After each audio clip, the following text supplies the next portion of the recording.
Dans Exode 3, le verset 7, nous nous retrouvons dans cette histoire, dans cette discussion entre Moïse et Dieu. Dieu appelle Moïse qui peut se délivrer son peuple de la captivité. Et Moïse était là en train de présenter à Dieu ses incapacités. Il présentait à Dieu ses faiblesses. Il était en train de convaincre Dieu qu'il ne saura pas exécuter cette mission. À la fin de cette histoire, nous connaissons tous, au travers de Moïse, Dieu a pu libérer son peuple.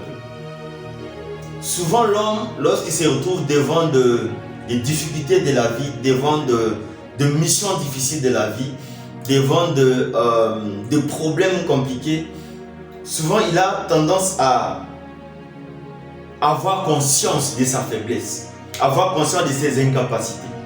Et la même scène revient encore avec Josué, fils de nous les serviteurs de Moïse, les successeurs de Moïse.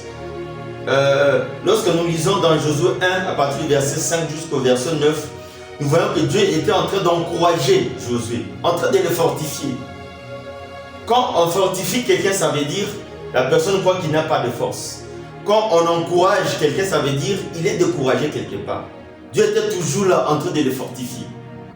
Parce qu'il se disait qu'il ne saura pas accomplir cette mission.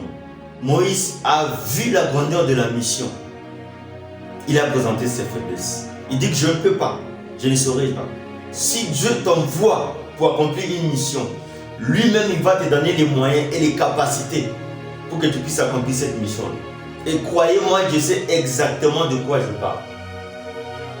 Et c'est de la même manière, si Dieu te promet quelque chose, bien-aimé, crois-moi, lui-même il va créer des moyens et des circonstances, coûte que coûte, en fait qu'il puisse te donner ce qu'il t'avait promis. D'abord, Dieu n'est pas un homme. Il ne peut jamais mentir. Si Dieu te dit qu'il fera de toi un grand, même si tu es petit, il a tous les moyens en sa possession de faire de toi un grand. Si Dieu te dit qu'il fera de toi un grand évangéliste dans le monde, même si tu es un ivrogne, il a la capacité de faire de toi ce grand évangéliste. Sarah a reçu une promesse. L'ange lui dit, à l'année prochaine, à la même époque, tu auras un fils. La Bible dit clairement que Sarah a souri. En fait, les sourires de Sarah, ça montrait l'incrédulité. Il a réalisé son état. Il a dit que ça, c'est impossible. Si c'est réellement Dieu qui l'a dit, il le fera. Bien aimé, on ne doit pas se poser la question comme Marie. Marie s'est dit, comment cela se fera-t-il? Donc pour lui, il était limité. Il mettait de la barrière devant Dieu. Dieu n'est pas limité. D'ailleurs, il ne vit même pas dans le temps, il vit dans l'éternité. L'éternité, c'est l'absence du temps. Il n'y a pas de barrière. C'est ça Dieu. Maintenant, notre plus grand défaut, on essaie de savoir comment Dieu va s'y prendre, comment il le fera. En fait, c'est ce qui limite notre foi en Dieu. Ne te demande pas comment, par quel moyen, par quelle possibilité Dieu va faire ces choses. Non. Non. L'ange dit à Gédéon, il dit que vaillant héros. Gédéon il se regarde, il dit moi vaillant héros. Alléluia. Bien aimé, on est trop focalisé par notre situation actuelle. On est trop focalisé sur les circonstances de nos vies actuelles. Aie confiance en Dieu. Sache que Dieu te donnera un enfant. Aie confiance en Dieu.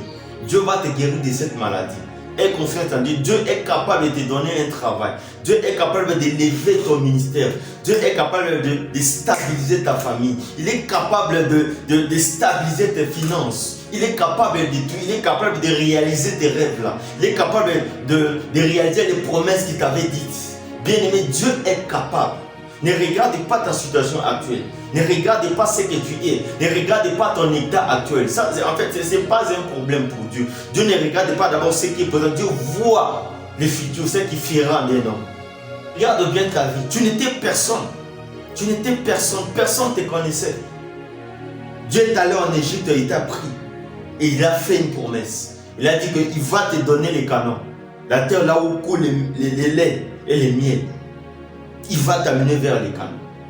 Mais il a toutes les capacités, les possibilités de t'amener au Canaan. Ne lui montre pas les Jourdains, il va s'en charger. Ne lui montre pas les déserts. Il te donnera de l'eau, des mannes. Il te donnera. Mais fais-lui confiance.